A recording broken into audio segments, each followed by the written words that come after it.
Okay, right now I'll be doing a QC of one of our clients. This is DNA.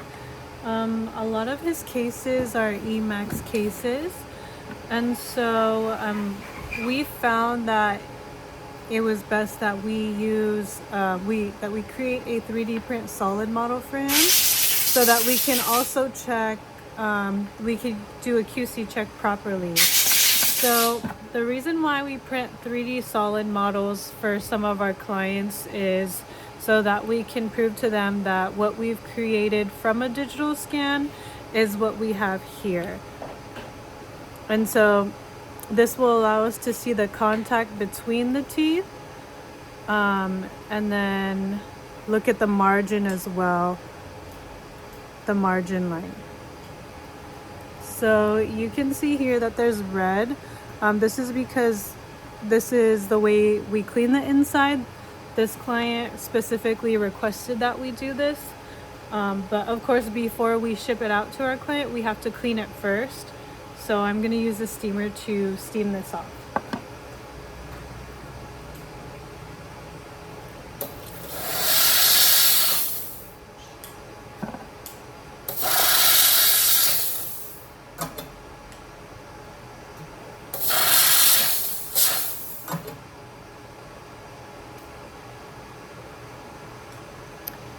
Okay, now we can check the fit.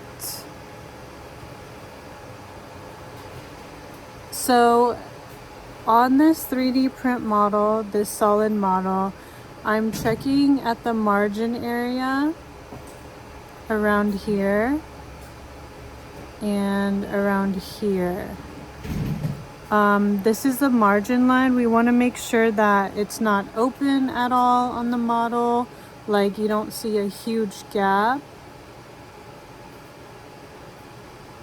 And then we're going to check the contact with the crown and then their tooth.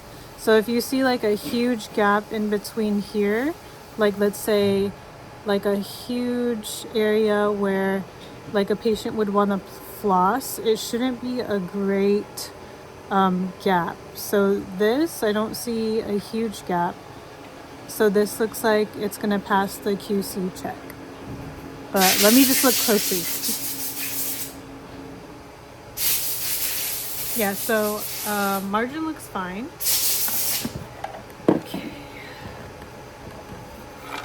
Okay, and then sometimes you're gonna see with hands a printed out picture like this.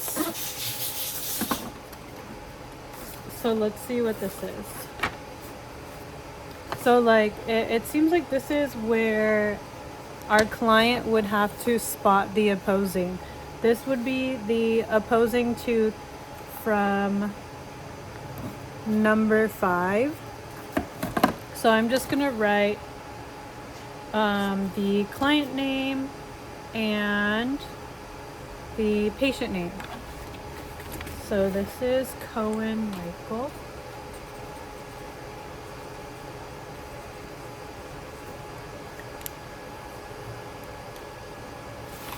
Actually, if we see like a spot opposing like this means that we printed it out for the client's reference to know where the opposing needs to be reduced in the patient's mouth. So just go ahead and include the patient's name, and that will be enough. Whenever we see pictures like this, we want to make sure that we ship this to the client with the case. So when I've steamed everything and I've checked everything here for this client, I'm gonna make sure that I staple this to this. Okay, I'm just gonna steam first so the red part doesn't go in the model and stain the model.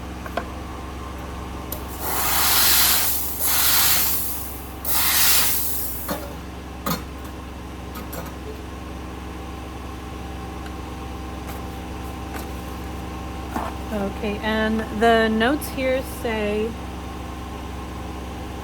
onlay number 5, Emax, good margins and light occlusion. So I'm gonna fit this onlay onto the model. Ew.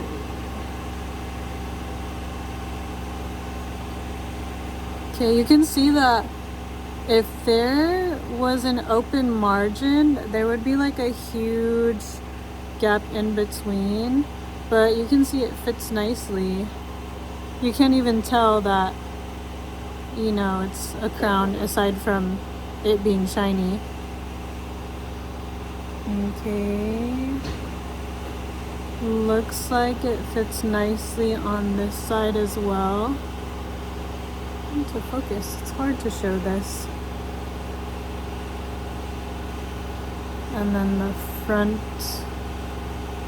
as well.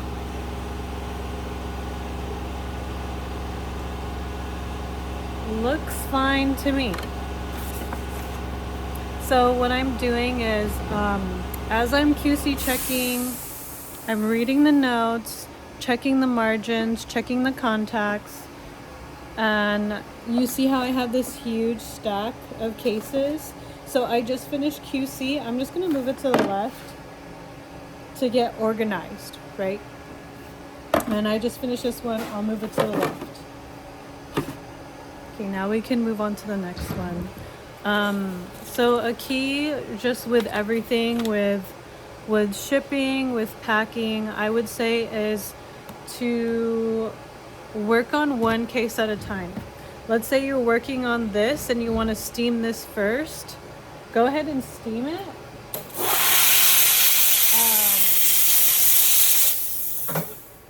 Dry it, but don't just leave it like outside the pan, because you might be so like distracted by everything. Maybe you have to pick up the phone, or someone is asking you a question, that you forget that you had left this on the table and you had moved this and you just totally forgot. So when you're working on a case, make sure you're putting everything back in the pan so you know where everything is and you don't lose anything.